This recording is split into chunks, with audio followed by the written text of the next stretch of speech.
Ladies and gentlemen, distinguished guests, welcome. My name is Command Sergeant Major Doug Diekman, Command Sergeant Major of the 88th Readiness Division.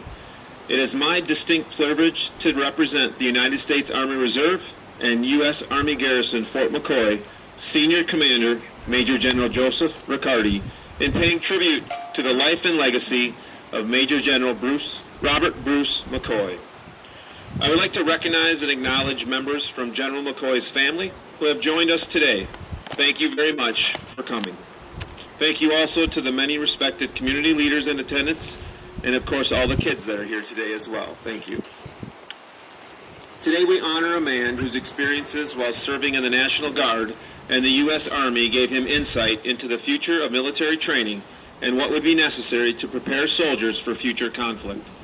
Our intent today is not to provide a lengthy history lesson, but rather remember the man who greatly influenced the future of Monroe County.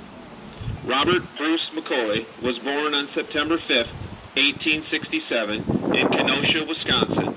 Today marks the 158th anniversary of his birth. His father, Bruce Elisha McCoy, had served as a captain in the Union Army during the Civil War, which later provided Robert the motivation and encouragement for his own military service. The family moved to Sparta in 1876. Robert grew up here, attending Sparta schools and graduating from Sparta High School.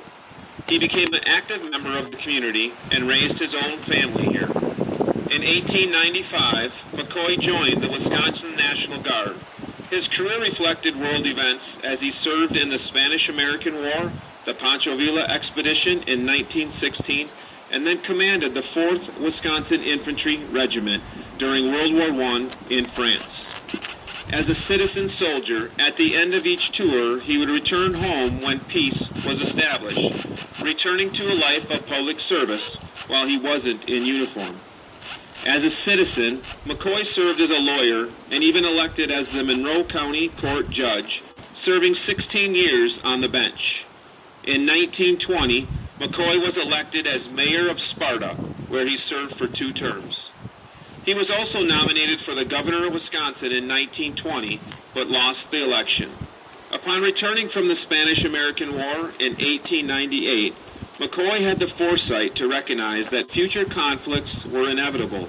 Weapons would be improved upon, and training had to be emphasized.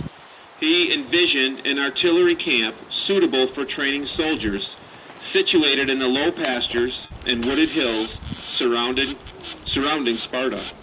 He started by buying small tracts of land, which he rented for grazing to finance additional land purchases. Eventually, he acquired 4,000 acres.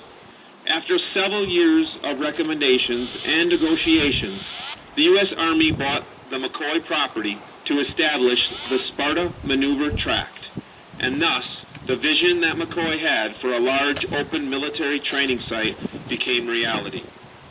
His military career would continue, receiving a promotion to Brigadier General in 1920, commanding Wisconsin's 64th Infantry Brigade. In 1924, he was promoted to Major General as commander of the 32nd Infantry Division, the Red Arrow Division.